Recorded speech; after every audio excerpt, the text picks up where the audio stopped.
ಹೇಳೋದು 14 ಲೋಕಸಭಾ ಮತದಾರರಿಗೆ ಇವತ್ತು ನೋಡ್ತಾ ಇದ್ದೀರಿ ಏನು ನಡೆದಿದೆ ದೇಶದಲ್ಲಿ.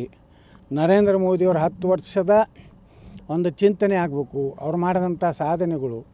ಅವರೊಬ್ಬ ನಿಸ್ವಾರ್ಥರಾಗಿ ಒಂದು ಭ್ರಷ್ಟಾಚಾರದ ಹಗರಣಿಲ್ಲಾರ್ದೇ 10 ವರ್ಷ ಹಿಂದೆ ಗುಜರಾತದ 14 ವರ್ಷ ಮುಖ್ಯಮಂತ್ರಿ ಇದ್ದಾಗೂ ಭ್ರಷ್ಟಾಚಾರದ ಒಂದು ಹಗರಣಿಲ್ಲ. 2,30,00,000 ಅವರ ಅಸ್ತಿತ್ವ ಘೋಷಣೆ ಮಾಡಿದ್ದಾರೆ ಪ್ರಧಾನಮಂತ್ರಿಗಳು. ಇಲ್ಲಿ ಬಂಡೆಗಳ ಸಹೋದರರು ಅವರಿಬ್ಬರದೇ ಕೂಡಿ 2,000 ಕೋಟಿ ರೂಪಾಯಿ ಇದೆ. ಇದರಲ್ಲಿ ಆನ್ ರೆಕಾರ್ಡ್. ಅದರ 10 ಪಟ್ಟು ಹಿಡಿದ್ರೆ ಎಷ್ಟಾಯಿತು? 20,000 ಕೋಟಿ ರೂಪಾಯಿ ಎಲ್ಲಿದು ಬಂತು?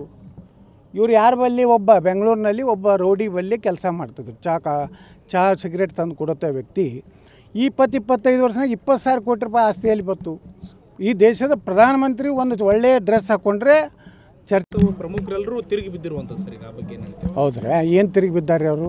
ಅಲ್ಲ, ಈಗ ಪ್ರಿಯಾಂಕ್ ಖರ್ಗೆ ಅವರು ಹೇಳ್ತಾರೆ ಇವರು ಕರಿಮನಿ ಮಾಲೀಕರಾಗಿದ್ದಿಲ್ವಾ ಅಂತ ಅನ್ನೋಂಥ ಪ್ರಶ್ನೆ ಮಾಡ್ತಾರೆ. ಖರ್ಗೆಯರು ಅಂತಾರೆ ಹೇಳಿಕೆಗಳಿಗೆ ನಾನು ಪ್ರತಿಕ್ರಿಯೆ ಕೊಡೋದಿಲ್ಲ.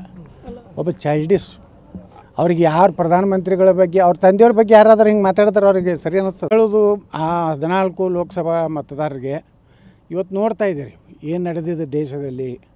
ನರೇಂದ್ರ ಮೋದಿಯವರು 10 ವರ್ಷದ ಒಂದು ಚಿಂತನೆ ಆಗಬೇಕು, ಅವ್ರು ಮಾಡಿದಂಥ ಸಾಧನೆಗಳು.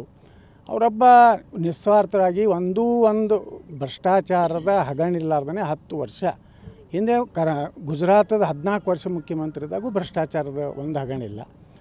2,30,00,000 ಅವರ ಅಸ್ತಿತ್ವ ಘೋಷಣೆ ಮಾಡಿದ್ದಾರೆ ಪ್ರಧಾನಮಂತ್ರಿಗಳು. ಇಲ್ಲಿ ಬಂಡೆಗಳ ಸಹೋದರರು ಅವರಿಬ್ಬರದೇ ಕೂಡಿ 2,000 ಕೋಟಿ ರೂಪಾಯಿ ಇದೆ.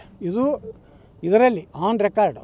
ಅದರ 10 ಪಟ್ಟು ಹಿಡಿದ್ರೆ ಎಷ್ಟಾಯಿತು? 20,000 ಕೋಟಿ ರೂಪಾಯಿ ಎಲ್ಲಿದು ಬಂತು? ಇವರು ಯಾರ ಬಲ್ಲಿ? ಒಬ್ಬ ಬೆಂಗಳೂರಿನಲ್ಲಿ ಒಬ್ಬ ರೋಡಿ ಬಲ್ಲಿ ಕೆಲಸ ಮಾಡ್ತಿದ್ರು. ಚಹಾ ಸಿಗರೇಟ್ ತಂದು ಕೊಡುತ್ತೆ ವ್ಯಕ್ತಿ. 20-25 ವರ್ಷನಾಗ 20,000 ಕೋಟಿ ರೂಪಾಯಿ ಆಸ್ತಿಯಲ್ಲಿ ಬಂತು. ಈ ದೇಶದ ಪ್ರಧಾನಮಂತ್ರಿ ಒಂದು ಒಳ್ಳೆಯ ಡ್ರೆಸ್ ಹಾಕ್ಕೊಂಡ್ರೆ ಚರ್ಚೆ. ಪ್ರಮುಖರೆಲ್ಲರೂ ತಿರುಗಿ ಬಿದ್ದಿರುವಂಥದ್ದು ಸರ್. ಈಗ ಆ ಬಗ್ಗೆ ಏನು ಹೇಳ್ತೀವಿ? ಹೌದ್ರಾ? ಏನು ತಿರುಗಿ ಬಿದ್ದಾರೆ ಅವರು?